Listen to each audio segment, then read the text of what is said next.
Yeah, I'm voting for Trump. Trump has put his tariffs all over the place. I've been trying to understand them. I don't. And everything's in the because of it.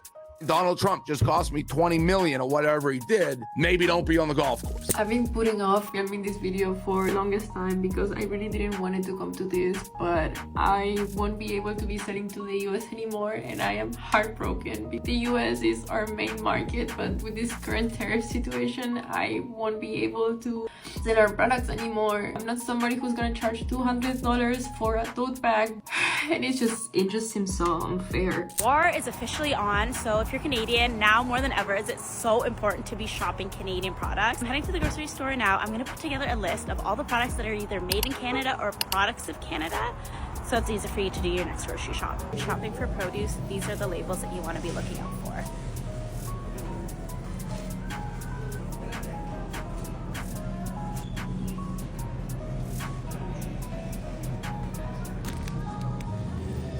Let's go to the bakery section. Dempster's is a Canadian brand. BC and No Name products are both Canadian. Luckily, we have great Ontario dairies, so shopping for cheeses, milks, anything dairy related shouldn't be a problem. Just look for this sign.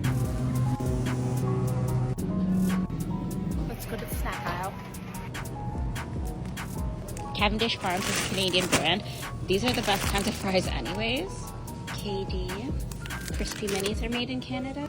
Crispers are also made in Canada. This is brilliant. Canadians are literally creating shopping guides to avoid American products. This is what happens when you start trade wars. Other countries fight back. Miss Vicky's, of course.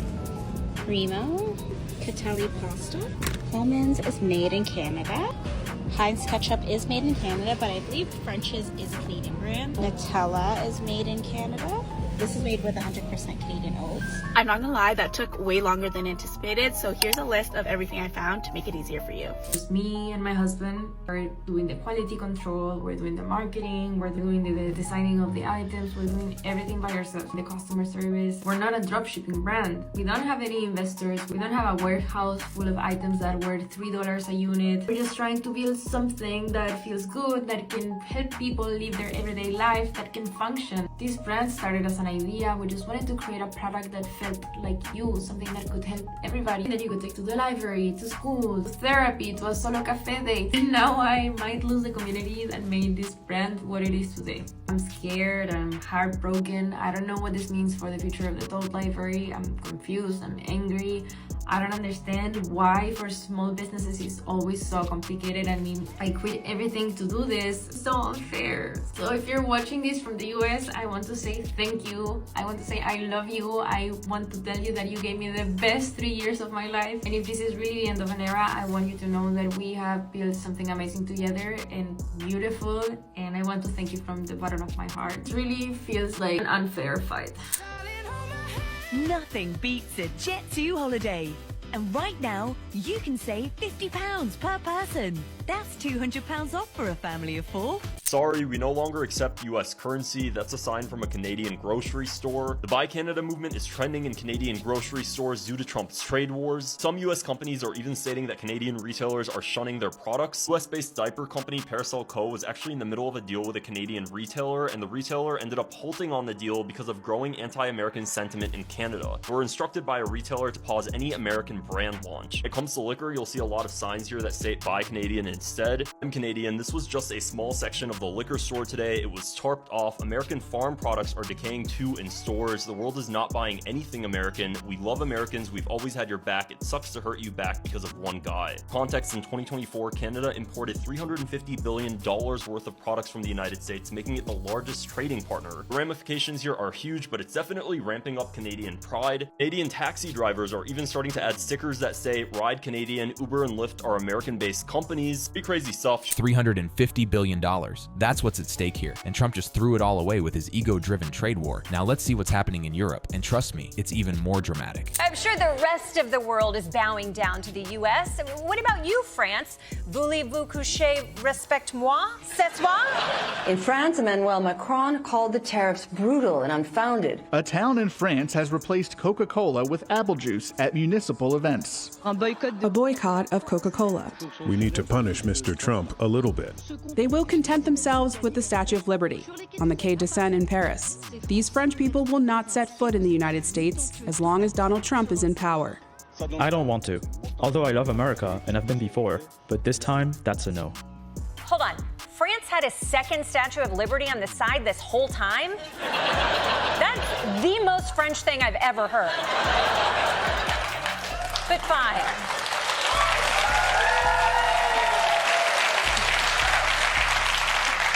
Fine. The French are hard to please. What about other more easygoing European nations, like Italy, for example? Maybe they're showing respect to American officials. I think Musk should be placed under a mandatory psychiatric hold. This guy has 13 to 15 children around the world. He's a junkie, a nutcase. Come on. Hey. You can't talk about Musk like that. You're not one of his kids.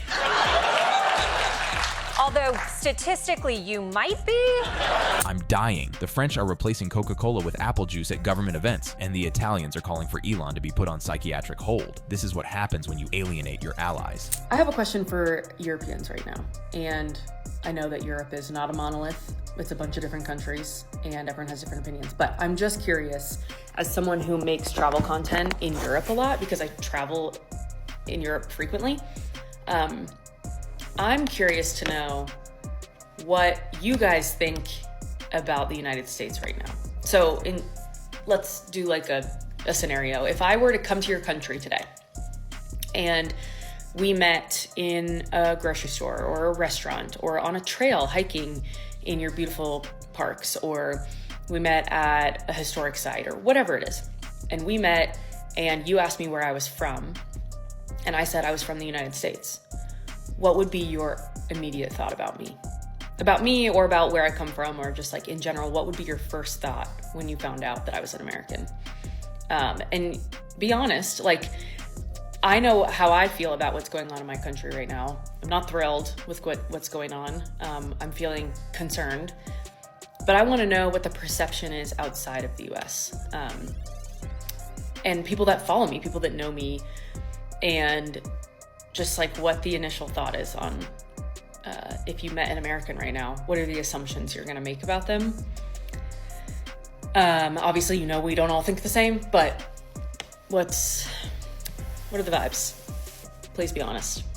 This woman is literally asking Europeans what they think of Americans right now. And honestly, I don't blame her for being worried about the answer. So before you would have come in and you would have taken these chips? I used to take this one, but now, well, I took this one. Across Europe, a quiet protest is playing out in supermarket aisles. American products left untouched. The hashtag Boycott Trump is gaining traction as Facebook groups rally Europeans to push back against US policies with their wallets. Michel joined a French group in March. As long as we had aggressive policy of American administration, we want to make pressure to say, stop it. His group even provides an app called De-Trumpify Yourself that lets consumers know if a company's funding traces back to the United States. Fanta, I wonder if it is. So we just use the app and it says, yes, it's American. So you American. put it back. Well, we'll try with that. We look like this is a very French brand. Very French, but sometimes we have surprised. Yes. Good, so, we can buy it. Okay. But sometimes you get surprises because you find that a company that you thought was French has in fact been bought by an American group, and that's the point of the app. Exactly. One recent survey in France found that 6 out of 10 people support consumer boycotts of US goods. The poll also showed that the hardest hit American brands included Tesla, McDonald's, Coca-Cola, and Victoria's Secret. But it's not just products. Travel to the US from Europe is also down. In March, visits dropped 17% compared to the same time last year. It's changed the way we travel. It's changed the way we consume. There's hesitation and fear about going to the United States. Stop Trump! So Gillian, who asks us not to use her last name as she has family in the United States, joined a small group of American protesters on Thursday. Just here in Paris, there have been 3 anti-Trump protests in as many weeks, including this one, at the heart of what is a traditional day of demonstration here in Paris, the May Day protest, with a decidedly American feel. Now, this group includes not just Americans who live here, but also some of their European allies and American tourists who've just taken a day off of their vacation to make their voice heard. They literally created an APP called De-Trumpify Yourself. This is next level organized resistance, and tourism is down 17%. That's devastating for the American economy. Now let's see what Trump's own supporters are saying about these policies, because even they can't ignore the reality anymore. Maybe don't be on the golf course. Everyone in this room, everyone loves you. And I just want to say you're a true hero for this country. I don't know how many of you guys are invested in crypto or stocks. What the is going on with our country? Guys, why am I poor? Because Donald Trump is the nominee against Joe Biden, I won't just vote for him, I will walk over broken glass to vote for him. His giant tariff policy that he just dropped on the market unilaterally, probably unconstitutionally. This is a vivid demonstration of very well-known prominent Trump fans, whether they're in your feeds, as they say, or not, going through their own personal experience of the harm of these Trump economic policies as their viewers watch. Even his own supporters are admitting this is a disaster. Why am I poor? He asks. This is what happens when you vote against your own economic interests. And speaking of Trump announcements, let's see his latest threat to Europe. Donald Trump just announced a 50% tariff on goods coming from Europe. This came in a Truth Social post, so let's break it down. In it, he says, the European Union, which was formed for the primary purpose of taking advantage of the United States on trade, has been very difficult to deal with. Their powerful trade barriers, VAT taxes, and ridiculous corporate penalties, non-monetary trade barriers, monetary manipulations, unfair and unjustified lawsuits against American companies, and more have led to a trade deficit with the U.S. of more than $250 million a year, a number which is totally unacceptable. Our discussions with them are going nowhere, therefore I am recommending a straight 50% tariff on the European Union starting June 1st, 2025. There is no tariff if the product is built or manufactured in the United States. Thank you for your attention to this matter. This came mere hours after Donald Trump threatened Apple, yes, Apple themselves, with a 25% tariff so they can make their products here in the United States. As a reminder, it's not Apple who will pay all this. It's you and I as a consumer. The same thing when it comes to things brought in from the European Union. And let's also remember that even putting these tariffs and things onto us doesn't really help us bring manufacturing here because it would take 5 to 7 years to build these factories. So ultimately, besides now that big beautiful bill and this, we're in for a world of hurt. That's if he doesn't actually decide not to do this, because, I mean, he is known to do that. Well, let me know what you think about this in the comment section below. Please do share and repost my videos and follow me for more. 50%? Are you absolutely insane? He's threatening to slap a 50% tariff on the entire European Union. This is economic warfare at this point. All right, everyone, let's take a step back here because what we just witnessed is absolutely mind-blowing, and I need to break this down for you because the implications are staggering. First, let's talk about that heartbreaking video from the small business owner. This woman and her husband built something beautiful from scratch. They're not some massive corporation with endless resources. They're doing quality control, marketing, design, customer service, everything themselves. They created products that people genuinely loved and connected with. And now they're being forced to abandon the US market entirely because Trump's tariffs have made it impossible for them to compete. Think about what she said. She's not willing to charge $200 for a tote bag. That's exactly what these tariffs force small businesses to do. Either jack up their prices to ridiculous levels or get out of the market entirely. And guess who suffers? American consumers who lose access to quality, affordable products,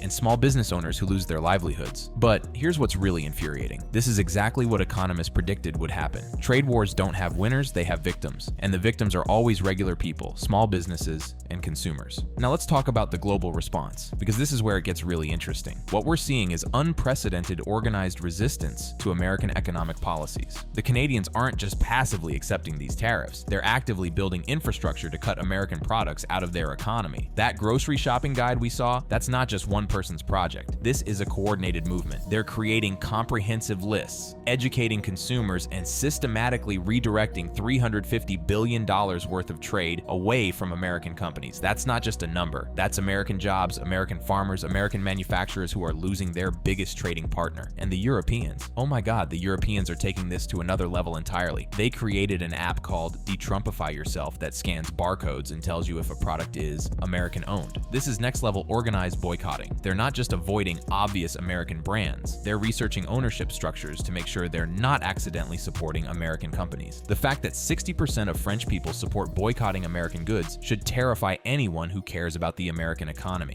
These aren't just symbolic gestures. Tourism from Europe is down 17%. Major brands like Tesla, McDonald's, and Coca-Cola are seeing real impacts, and this is just the beginning. But what really gets me is Trump's response to all this. Instead of recognizing that his policies are driving away our allies and destroying American businesses, what does he do? He doubles down. He announces a 50% tariff on the entire European Union. Let me put this in perspective for you. The European Union is America's second largest trading partner. We're talking about hundreds of billions of dollars in trade, and Trump thinks the solution to the backlash against his tariffs is more tariffs. It's like trying to put out a fire with gasoline, and his justification is absolutely delusional. He claims the EU was formed for the primary purpose of taking advantage of the United States on trade. That's not just wrong, it's historically ignorant. The EU was formed to prevent another world war in Europe and create economic stability after World War II. The United States supported its formation because we understood that stable, prosperous allies were good for America. But here's the part that really shows how disconnected Trump is from reality. He says there's no tariff if the product is built or manufactured in the United States. This man genuinely believes that companies can just magically move their entire manufacturing operations to the US overnight. As that commentator pointed out, it takes 5 to 7 years to build factories. You can't just flip a switch and suddenly have American-made alternatives to everything. So what happens in the meantime? American consumers pay massively inflated prices for everything from phones to cars to clothing. Small businesses get crushed because they can't absorb the costs, and our trading partners build alternative supply chains that cut America out entirely. We saw this exact playbook with the Smoot-Hawley Tariff Act in 1930. You know what that led to? The Great Depression. Other countries retaliated with their own tariffs, international trade collapsed, and everyone suffered. But apparently, Trump never learned this lesson in his very good brain. And let's talk about the human cost here. That woman in the first video. She's not some abstract economic statistic. She's a real person whose life's work is being destroyed by these policies. Multiply her story by thousands of small businesses across America, and you start to understand the real impact. The most frustrating part is that Trump's own supporters are starting to realize they've been played. We saw those clips of prominent Trump backers asking, "Why am I poor?" and complaining that everything's in the shit because of Trump's tariffs. Even they can see that these policies are disasters. But here's what really pisses me off. These people voted for this. They were warned repeatedly by economists, by policy experts, by anyone with a basic understanding of international trade that tariffs would hurt American consumers and businesses. And they voted for it anyway because Trump told them it would somehow make America great again.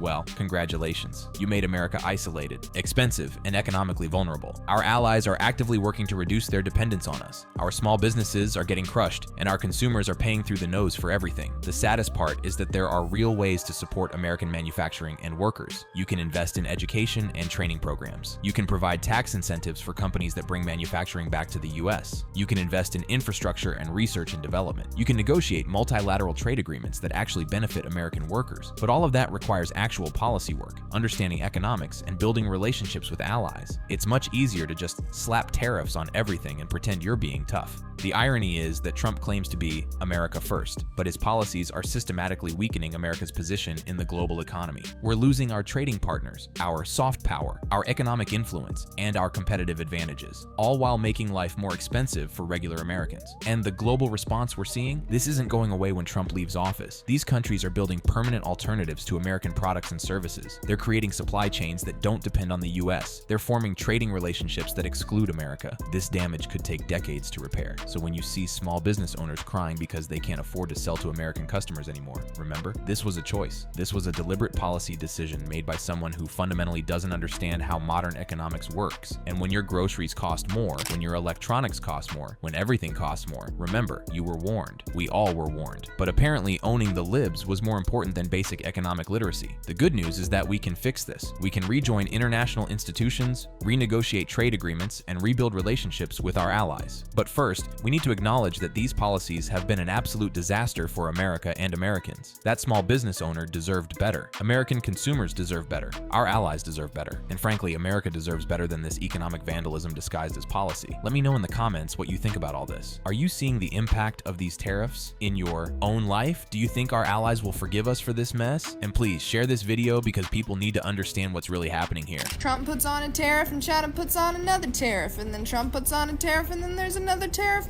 from China. My future is being dictated by a dick measuring contest of existential proportions. And you want me to, like, oh, be calm about what? A dick measuring contest of existential proportions. You know, when someone can articulate the sheer absurdity and profound impact of political decisions so perfectly, you just have to give them props. Because that's exactly what it feels like when you watch these political games play out with real people's livelihoods on the line. And speaking of real people, let's go straight to the source. This next clip from a small business owner absolutely nails the direct impact of these tariffs, shattering the illusion that they only hurt other countries. Okay, I want to talk real quick about how Trump's tariffs are affecting real small businesses. Okay, I own my own store, my own small business, and I sell crystals, tea, magic-y herbs, art, bath and body, all sorts of stuff. I make my own natural stone jewelry over here. I had a order made up for things I needed to reorder. I needed new crystals, new incense, all this stuff. Everything has gone up in price since when I had like put it in the cart. I haven't bought it yet. Everything has gone up in price by 20 to 30%, sometimes more depending on where it's coming from. And I already hear the right bargain. Well, just buy American. Just get those supplies from America. Yeah. I can't order like crystals, you know, from America. Okay, I can. Look, I can. And I do often. But the people that I buy it from in America do not get them in America because America does not produce every type of crystal that we need, right? So even if it's an American company who are making these towers, right? They shape these towers, these moonstone towers. The moonstone does not come from America, okay? This had to be imported. Okay, most crystal factories are India, Brazil, China, Indonesia, all of over there. So everything has gone up, like astronomically. I make my own jewelry, right? I make my own jewelry, okay? But again, these stones do not come all from America, right?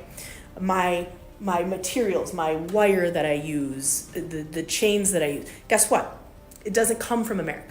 I'm an American person making American-made jewelry, but the inputs do not all come from America because we don't have the infrastructure, simply. This is exactly what we've been saying. Tariffs don't hurt China, they hurt us. They hurt American small businesses, American consumers, and American jobs. The idea that we can just buy American for everything in a globally interconnected economy is just not how the world works. It's infuriatingly simplistic and economically disastrous. And with these disastrous policies comes a reckoning for many who previously supported them. The Leaving MAGA trend on TikTok is full of people finally seeing the light, though for some, it's a bit too late. Take a look at this montage.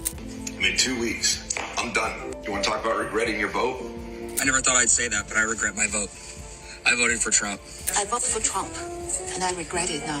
As a Hispanic, I voted for Donald J. Trump. Dude, I regret it so much, man. I am regretting my vote for Donald Trump. I voted for Donald Trump, and now I regret it. Because a lot of people who were like me voted for Trump and have to account for that. I regret voting for Trump. So deeply regret my vote for Donald Trump. I regret voting for Trump. I was a dumbass, voted for Trump. It was the worst decision I ever made. I've seen the light, and I got out of MAGA. A lot of us there have seen the light. We have deep regrets. I feel guilty because I voted for Trump twice. I feel very guilty because I feel responsible That's why he's still running.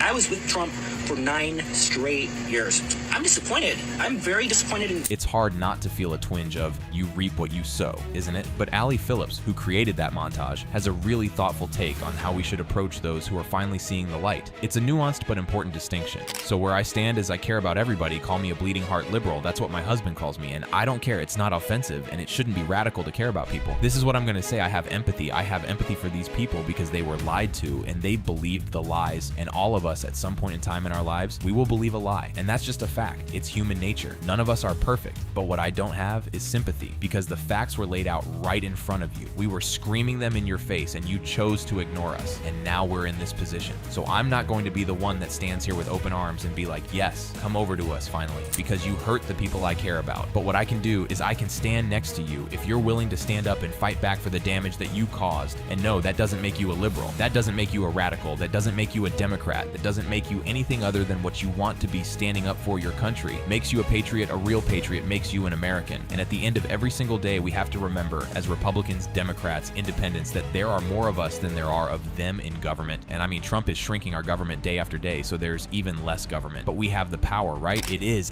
in our Constitution. We the people, not we the government, not we Trump, we the people. And the more people that recognize the damage, it's okay to admit that you were lied to. You don't have to admit that everything wrong is because of a choice. It's just admit you were lied to. That's the first step for us to cross this bridge together to save our country from a complete constitutional crisis, which we are going into right now on top of a potential war with Canada, our closest ally, our biggest trade partner, one of our biggest trade partners, I should say. We're not hearing about this in our news. You go look up some Canadian content creators, they're talking about it. Justin Trudeau was caught on the hot mic talking about Trump is so serious about making Canada 51st state, he's willing to annex Canada. Trump is willing to invade Canada for their resources, but Trump will tell you it's because we're wasting so much money over there, but we're not carrying Canada. Canada carries us. You didn't vote for war with Canada. You didn't vote for war with Mexico or Panama or Greenland. You didn't vote for that. That was not part of his campaign promise. You did vote for things that would harm other people, though, and that's where I draw the line on welcoming you with open arms. But again, if you are willing to admit that you were lied to and now willing to actually stand up and do something about it, I will gladly stand next to you, as will the rest of us, because this is our home. I'm trying to get passports for my husband and my daughter in case we need to leave.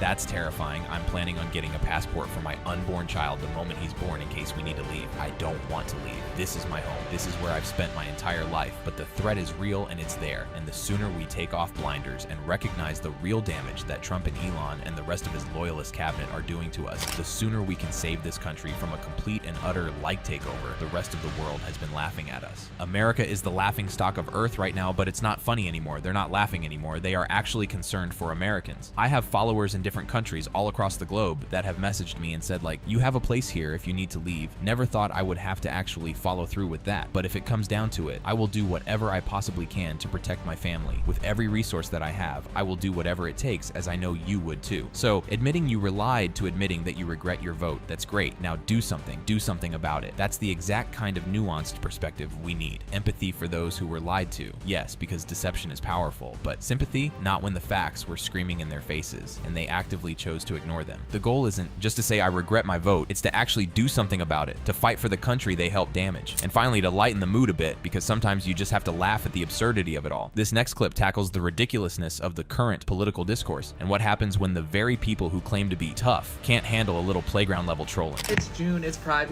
whatever. I have bigger news. It seems that KK Caroline has gone and gotten herself a little rebrand, as she is evidently being called within the White House and shall henceforth be known as Taco Bell. Now, don't get me wrong, KK Caroline is still wildly accurate and completely sufficient to use. Because, I mean, the white hood doesn't exactly just disappear overnight. But let's face it, the attention span of America is short, and public discourse demands novelty. So, Taco Bell it is. And hey, if a liberal snowflake like Joe Biden can handle being called Brandon by every truck stop Facebook uncle for 4 years straight, I think that Trump and Taco Bell, whoops, sorry, force of habit, can handle a little bit of playground level trolling. And after all, aren't they the ones that are always talking about how tough and full of logic and common sense they are? No emotions, no safe spaces, just straight vibes and vaguely racist sound bites, right? But sure, we are fragile.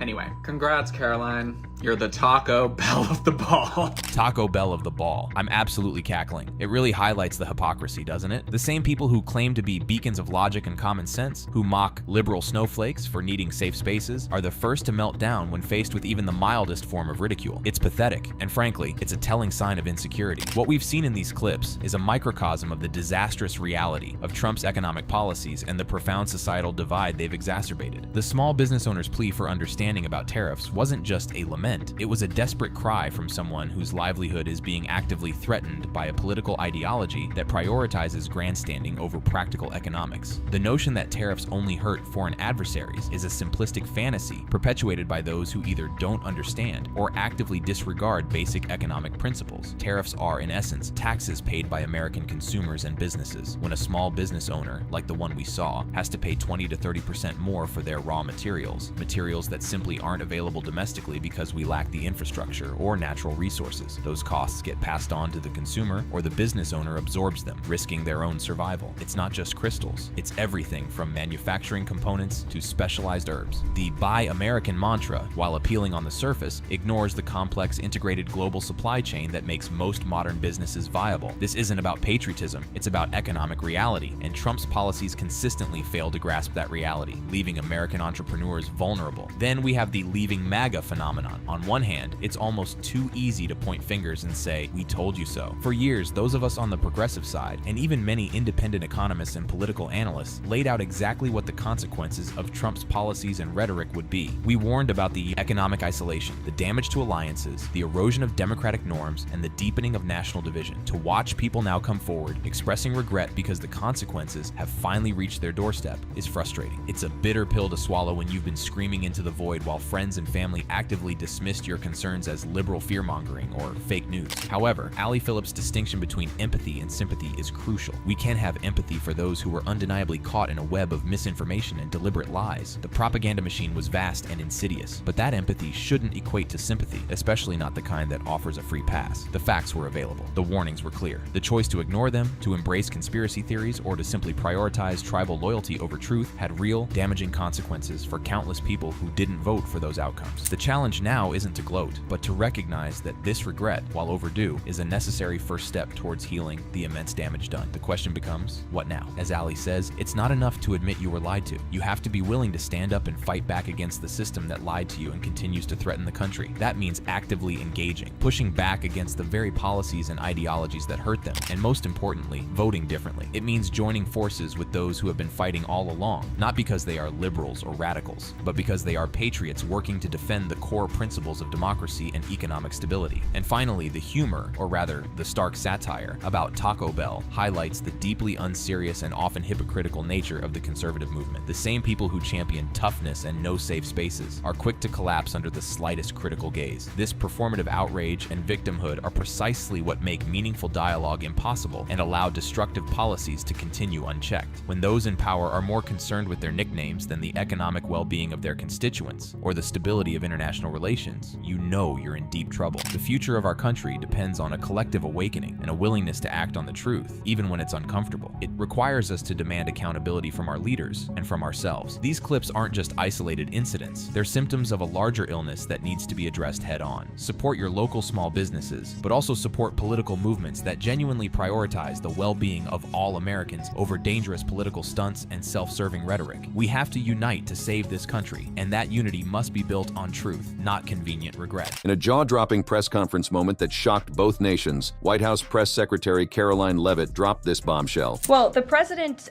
is, again, responding to the fact that Canada has been ripping off the United States of America and hardworking Americans for decades. If you look at the rates of tariffs across the board that Canadians have been imposing on the American people and our workers here, it is egregious. This ignited the biggest trade war in North American history. Canada's response? Absolutely devastating. Billions in retaliation, massive surcharges, even threats that could affect everyday American homes. The friendly neighbor to the north had become an economic adversary overnight, and the fallout is something no one could have predicted. What went wrong and how did we get here? Let's get into the details.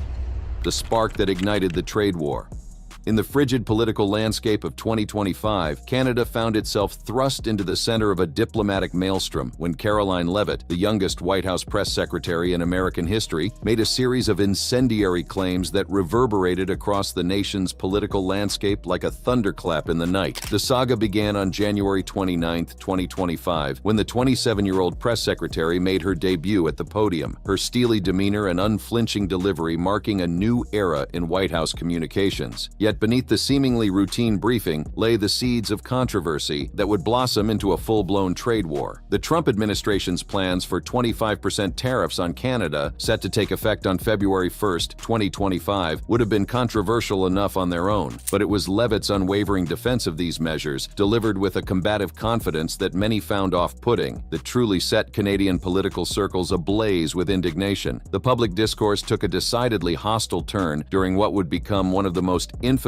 exchanges in recent press briefing history. I think many of us probably grew up in small towns. I know at least I did, and the main street in my small town looks a heck of a lot worse than it probably did decades ago before I was alive. At least my parents and grandparents tell me so, and I know many Americans feel that same way. This nostalgic appeal to American heartland values, while resonating with domestic audiences, struck many Canadians as patronizing and dismissive of the complex economic realities at play. Tariffs are a tax hike on foreign countries that have been ripping us off, Leavitt proclaimed during a heated exchange with Associated Press reporter Josh Buck on March 11, 2025. Her assertion that tariffs acted as tax cuts for the American people flew in the face of established economic theory, with economists across the political spectrum pointing out that tariffs typically increase consumer prices and act as a tax on importers and ultimately consumers themselves. The brazen confidence with which she delivered these claims, coupled with her dismissive attitude toward expert opinion, would become a hallmark of her tumultuous tenure. The economic arguments masked deeper political motivations. According to Leavitt's briefing, the tariffs were intended to address trade deficits and border security concerns, including illegal immigration and drug trafficking. The statistics she brandished were stark. The U.S. trade deficit with Canada had grown from $31 billion in 2019 to $72 billion in 2023, largely due to energy imports, a detail that would later come back to haunt American consumers when Canadian electricity began flowing at premium prices. This conflation of economic and security issues created a dangerous narrative that would poison bilateral relations for months to come. The cultural flashpoint arrived during what should have been a moment of North American sporting unity, the U.S.-Canada hockey game in February 2025. With cameras rolling and tensions already high, Leavitt made what many considered the most inflammatory statement of the crisis to date. So he looks forward to watching the game tonight, and we look forward to the United States beating our soon-to-be 51st state, Canada. Bloomberg, go ahead. This comment, delivered with what critics called characteristic smugness, would prove to be the match that set off a political powder keg. The casual reference to Canada as a soon-to-be 51st state wasn't just insensitive, it was perceived as a direct threat to Canadian sovereignty, the likes of which hadn't been seen since the 19th century. In the days leading up to the game, Leavitt doubled down on her rhetoric. Does President Trump have a bet with Trudeau about this USA-Canada hockey game tonight? And when there is a big hockey game on, is the president watching for the goals or for the fights? Probably both. I think he's watching for the United States to win tonight. I know he talked to the USA hockey team this morning. The aggressive promotion of American victory, framed within the context of political tensions, transformed a friendly sporting rivalry into a proxy battle for national dignity. The cultural insensitivity of these remarks cannot be overstated. Canada, a nation that has fought fiercely to maintain its distinct identity in the shadow of its southern neighbor, reacted with a fury that surprised even veteran political observers. The hockey reference was particularly galling. In a nation where hockey is more than a sport, it's a cornerstone of national identity. Leavitt's comments echoed through Canadian social media like a rallying cry, with public sentiment analysis showing 85% negative response to U.S. tariffs. Hashtags like #not the 51 SETI state and #Canada First trended for weeks, becoming symbols of national resistance. As the video clips circulated and tensions escalated exponentially, Leavitt doubled down on her stance with characteristic diplomatic inflexibility. When pressed about the potential economic consequences during subsequent briefings, she painted an increasingly unrealistic picture of American manufacturing revival that seemed divorced from the complex realities of integrated North American supply chains. What the president envisions for this country is for the United States of America to be a manufacturing superpower, where there are American factories and businesses owned by Americans producing goods that we are exporting to the rest of the world. Those revenues will stay here. It will increase wages for people here in our great country. This idealistic vision, while appealing to Trump's base, ignored the intricate web of supply chains that had evolved over decades of careful negotiation and economic integration. The press conferences became increasingly combative as journalists pressed for specifics. Egregious and insulting are your words here, but that's what many Canadian leaders have said about the actions President Trump has taken toward Canada. And what do you think the timeline is for speaking to Mr. Carney? Because normally a sitting president speaks to a close ally very quickly when there's new leadership. Levitt's responses grew more defensive. Well, the president is, again, responding to the fact that Canada has been ripping off the United States of America and hardworking Americans for decades. If you look at the rates of tariffs across the board that Canadians have been imposing on the American people and our workers here, it is egregious. The economic rhetoric became increasingly inflammatory as Levitt began brandishing charts and statistics with theatrical flair. If you look at Canada, since you brought it up, American cheese and butter, nearly 300% tariff. You look at India, 150% tariff on American alcohol. You think that's helping Kentucky bourbon be exported into India? I don't think so. The cherry-picked examples served to inflame rather than enlighten, creating a narrative of victimhood that resonated deeply with administration supporters while further alienating Canadian officials. The stage was set for an unprecedented diplomatic confrontation as February 1st, 2025 approached with grim inevitability. Canadian officials watched with growing alarm as Levitt's rhetoric escalated. Prime Minister Justin Trudeau, still reeling from his own political challenges, found himself thrust into the unfamiliar role of national defender. Ontario Premier Doug Ford, typically known for his moderate stance on U.S. relations, began to hint at retaliation measures that would shake the foundations of North American energy cooperation to their core. Meanwhile, the economic machinery of both nations braced for impact with a sense of foreboding. The Bank of Canada prepared increasingly dire models showing potential GDP declines of 2.5 percentage points in the first year under a full tariff regime. American manufacturers with Canadian supply chain dependencies began their own internal assessments, many concluding that the net effect would be devastation rather than the promised revitalization. The disconnect between Levitt's confident assertions and the growing panic in corporate boardrooms across America became increasingly stark. As tension reached a fever pitch, Trudeau addressed Levitt's escalating comments directly in a rare public intervention. I don't think so. I think the president is going to implement those tariffs tomorrow,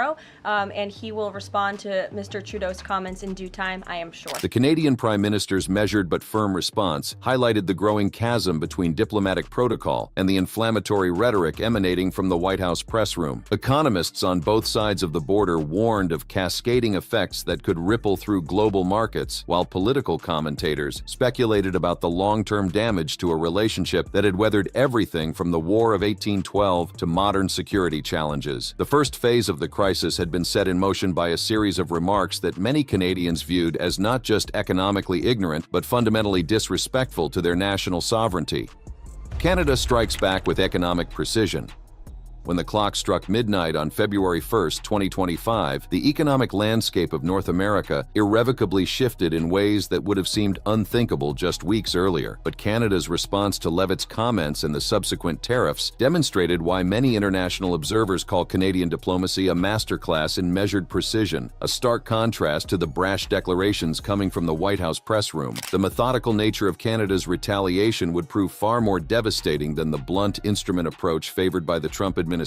The first wave of Canadian retaliation came with surgical precision on March 4, 2025, when Finance Minister Dominic LeBlanc announced what would become known throughout Canada as the Great Northern Pushback. The timing wasn't coincidental. Allowing a month of mounting anxiety had created maximum psychological impact. Canada's 25% tariffs on $155 billion worth of U.S. goods didn't merely target economic sectors, they struck at the heart of American consumer culture. The immediate implementation of tariffs on $30 $20 billion worth of products sent shockwaves through American supermarkets and shopping malls, creating immediate and visible consequences that Leavitt's theoretical promises could not match. The strategic brilliance of Canada's approach lay in its meticulous targeting. Orange juice, peanut butter, wine, beer, coffee, cosmetics, and footwear, these weren't industrial inputs or niche products, but the everyday items that fill American breakfast tables and closets. The psychological impact was immediate and profound. Each trip to the grocery store or shopping mall became a reminder of the consequences of the trade war. LeBlanc's announcement struck a deliberately measured tone that contrasted sharply with Leavitt's inflammatory rhetoric. Canada is being needlessly and unfairly targeted. Today, the United States has chosen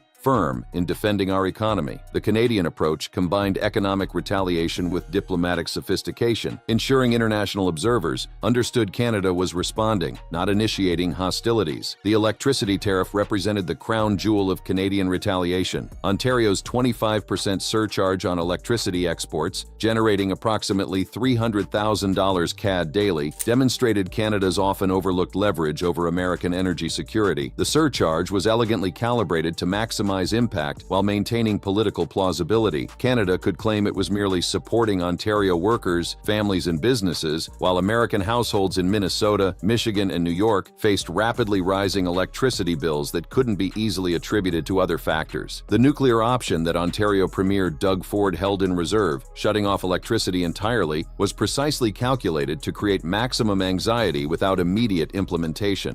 And the president put out a statement after seeing those comments and said that there would be grave consequences imposed on Canada if they think about shutting off electricity for the United States of America and our citizens. This threat served as both a tactical warning and a strategic reminder of Canadian economic power that American policymakers had long taken for granted. The alcohol industry became another battlefield where Canadian strategy shone. Ford's threat to remove American alcohol from shelves struck at a particularly sensitive American export. As the world's second-largest market for U.S. distilled spirits after Europe, Canada held significant leverage over American bourbon and whiskey producers. The cultural significance wasn't lost on observers. Bourbon, often called America's native spirit, was being held hostage in a trade war initiated by the very administration that claimed to be protecting American interests. The response from the White House press room became increasingly desperate. When questioned about Ontario's electricity threats, Leavitt issued a two-word warning that would become infamous: grave consequences. The vagueness of this threat, combined with her increasingly terse press conference demeanor, suggested the administration was caught off guard by the sophistication and effectiveness of Canada's response. The contrast between her earlier confident predictions and current defensive posturing didn't escape media notice. The political theater reached its dramatic apex during the February hockey game, as Canadian fans booed the U.S. anthem with unprecedented venom, and celebrations erupted throughout Canadian cities following their team's victory. Prime Minister Trudeau delivered his counterpunch on X: "You can't take our country, and you can't take our game." The post, viewed over 4.8 million times, crystallized Canadian national sentiment. This wasn't merely about tariffs anymore. It had evolved into a battle for cultural sovereignty and national dignity. The economic modeling began painting an increasingly dire picture for both nations, though the impacts were asymmetrical. The Bank of Canada's January 2025 Monetary Policy Report presented scenarios that should have given both administrations pause. The U.S. wasn't immune to the economic fallout. The budget lab at Yale projected 1.1 percentage point lower GDP growth and 770,000 jobs lost, figures that made Leavitt's rosy predictions of manufacturing revival increasingly difficult to defend. Her press conferences became exercises in explaining away mounting economic data that contradicted her earlier assertions. Canadian Foreign Affairs Minister Melanie Joly's statement captured the national mood with measured fury. Today, the United States has chosen firm in defending our economy. The carefully chosen words, emphasizing that the U.S. had chosen this path while Canada merely defended, maintained the moral high ground internationally while rallying domestic support. As the weeks progressed, the auto industry became ground zero for the trade war's most devastating effects. Stellantis closed its Windsor, Ontario plant for 2 weeks, idling up to 12,000 workers in a single stroke. American forecasts predicted 1.8 million fewer vehicle sales in 2025, with analysts warning of potential market stagnation lasting a decade. For companies like Toyota, producing over 500,000 vehicles annually in Canada, the cost increases approached $5 billion or more, amounts that rendered entire production lines economically unviable. Levitt's press conferences became increasingly combative as American businesses began feeling the squeeze of supply chain disruptions. Her attempts to paint a picture of manufacturing revival rang hollow as factory closures mounted and companies announced restructuring plans that often involved abandoning North American operations entirely. As for conversations, there is continued correspondence between the president's team, particularly Secretary Lutnick, and the Canadians as well. And in the market reaction, how do you sell to the American people then after they're looking at what's happening in the markets this week and say that the tariff policy long term is something good? Her responses grew increasingly detached from economic reality. It will ensure our national security, and it will boost the morale of the American people to have thriving industries again. Think about Detroit, Michigan. The invocation of Detroit, a city still struggling to recover from previous economic transitions, seemed particularly tone-deaf as auto manufacturers announced plant closures and layoffs across the Midwest. The international community watched with growing alarm as the trade dispute threatened to metastasize into a broader diplomatic crisis. Mexico joined Canada in retaliatory measures, effectively creating a North American trade war that economists had warned about for years. The USMCA, once heralded as a cornerstone of continental economic integration, was being stress-tested far beyond its designed capacity, its carefully negotiated dispute resolution mechanisms overwhelmed by the scale and scope of the tariff war. As March transitioned to April, the economic damage became impossible to ignore. Canadian support measures, including tax deferrals and financing facilities, reached $40 billion in liquidity for affected businesses. American consumers faced rising prices for basic goods, while manufacturers dependent on Canadian inputs struggled to maintain operations. The disconnect between Levitt's theoretical economic models and the visceral reality of supply chain disruption became undeniable. Her public appearances evolved into exercises in damage control that grew more transparent with each passing week. As for the tariffs, the president made his position on this quite clear with the statement that he put out. And it was a retaliatory statement due to the escalation of rhetoric that we've seen out of Ontario, Canada. The attempt to frame American tariffs as retaliatory when they were clearly initiated first demonstrated the administration's growing disconnect from reality. The cultural impact deepened as weeks turned to months. Canadian products disappeared from American shelves, while American brands faced hostile consumer reception in Canada. The psychological toll on border communities became particularly acute, with families and businesses that had operated seamlessly across borders for generations suddenly finding themselves caught in the crossfire of a trade war that neither wanted nor understood. He made that threat. The president saw that and has an obligation and a responsibility to respond accordingly and represent the interests of the American people. So he has made the decision to add a 25% tariff. The circular logic of responding to threats created by American policies highlighted the administration's inability to break the escalatory cycle. The economic data painted an increasingly grim picture that even Levitt's most optimistic spin couldn't obscure. Deloitte Insights reported that tariffs were driving inflation higher, potentially slowing Federal Reserve rate cuts and reducing consumer spending growth in 2026. The Tax Foundation estimated a 1.3% long-run GDP reduction, even before accounting for retaliation, projecting revenues of $3.8 trillion over 2025 to 2034 figures that failed to account for the massive economic disruption and consumer costs the tariffs were creating. As Canada's response demonstrated its effectiveness, the administration found itself increasingly isolated. The initial support from some business groups evaporated as the reality of supply chain disruption hit home. Farmers in agricultural states that had previously supported Trump found their Canadian export markets vanishing overnight. The unraveling and uncertain future.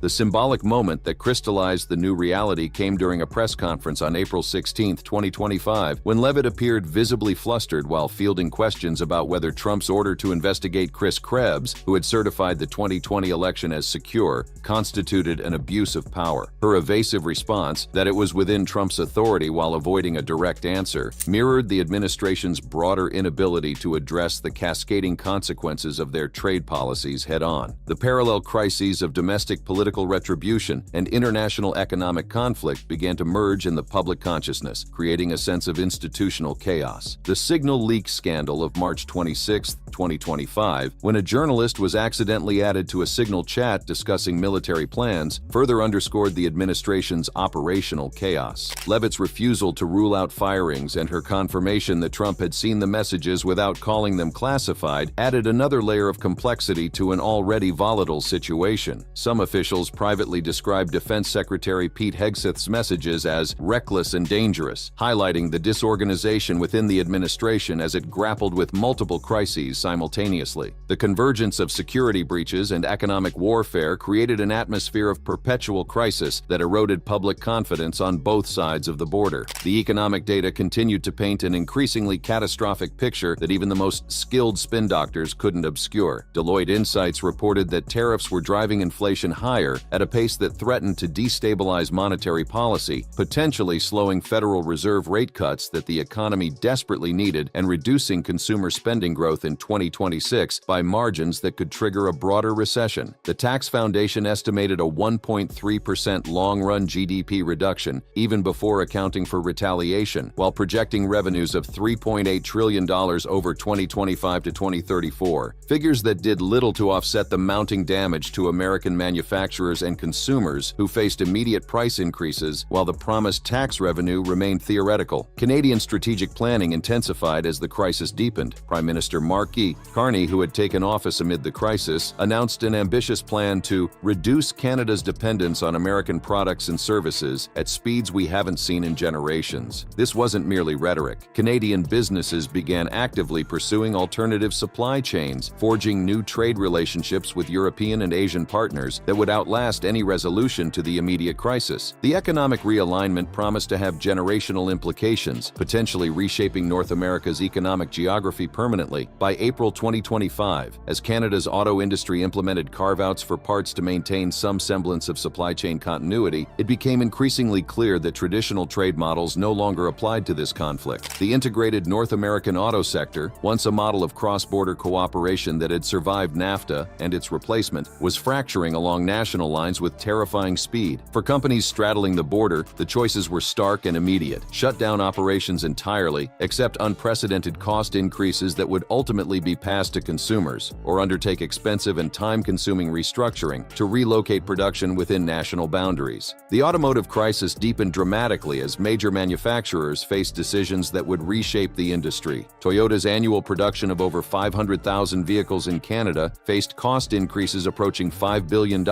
forcing the company to consider abandoning its Canadian operations entirely. GM, Ford, and Chrysler announced emergency board meetings to discuss potential closures that could idle hundreds of thousands of workers on both sides of the border. The ripple effects extended through every tier of the automotive supply chain, from seat manufacturers to electronic suppliers, creating an industrial apocalypse in slow motion. Leavitt's handling of media relations grew not just combative but borderline hostile to basic journalistic inquiry. Her abrupt ending of a press conference on March 26, 2025, after repeated questions about leaked war plans, became emblematic of her crumbling under pressure, as media outlets increasingly described it. The contrast between her initial confident assertions about tariffs as tax cuts and her later defensive posturing marked not just a dramatic shift in the administration's messaging strategy, but a complete breakdown of coherent policy communication. Veteran Washington observers noted they hadn't seen such a rapid deterioration in White House media relations since the final days of the Nixon administration. The personal toll on Leavitt became increasingly visible in public appearances. Her once crisp delivery grew halting and defensive, her trademark confidence replaced by a barely concealed anxiety that cameras captured with unforgiving clarity. 100% tariff on agricultural products from India. Look at Japan tariffing rice, 700%.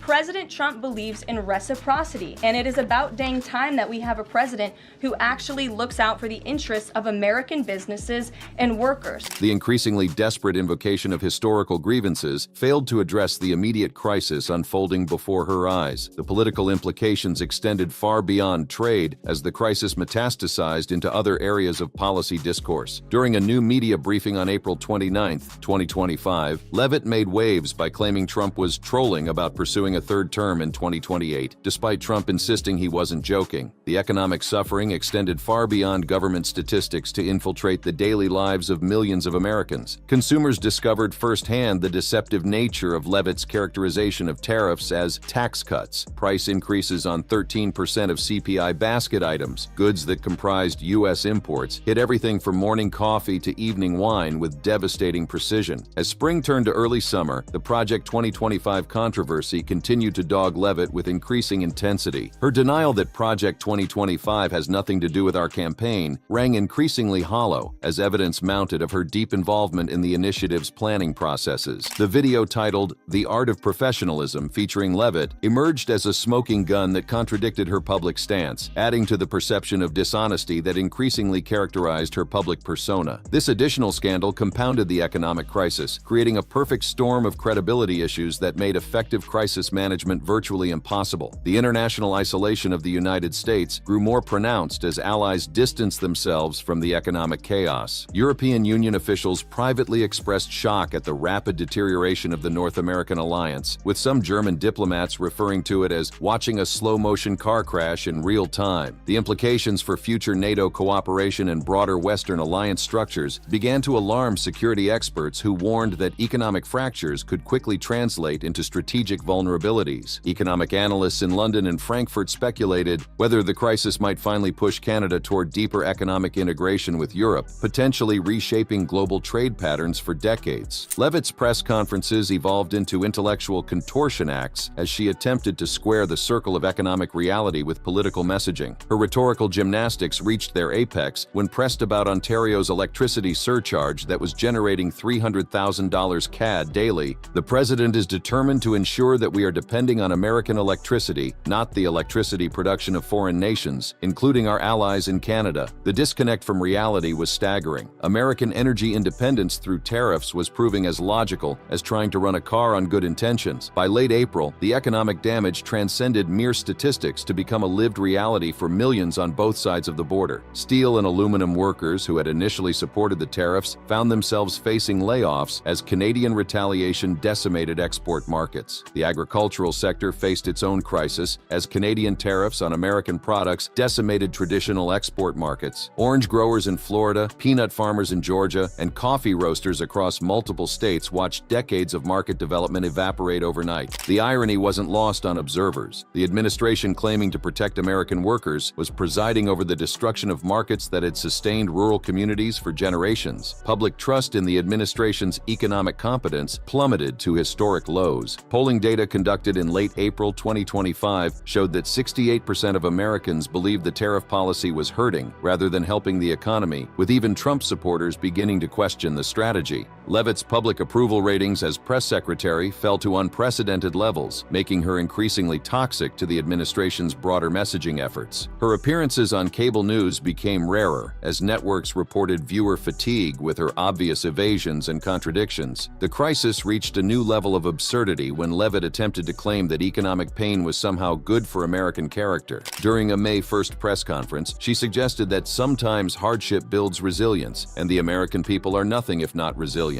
This Marie Antoinette moment drew immediate comparisons to the infamous "let them eat cake" quote, with social media erupting in mockery and disbelief. The tone-deaf response epitomized how disconnected the administration had become from the everyday struggles of American citizens. As May 2025 approached its midpoint, the North American economy faced a bifurcation point, either dramatic policy reversal or acceptance of a new economic reality that separated two nations that had spent generations drawing closer together. Thank you for watching. If you enjoyed watching this video, click on one of the boxes playing on your screen to watch more similar content.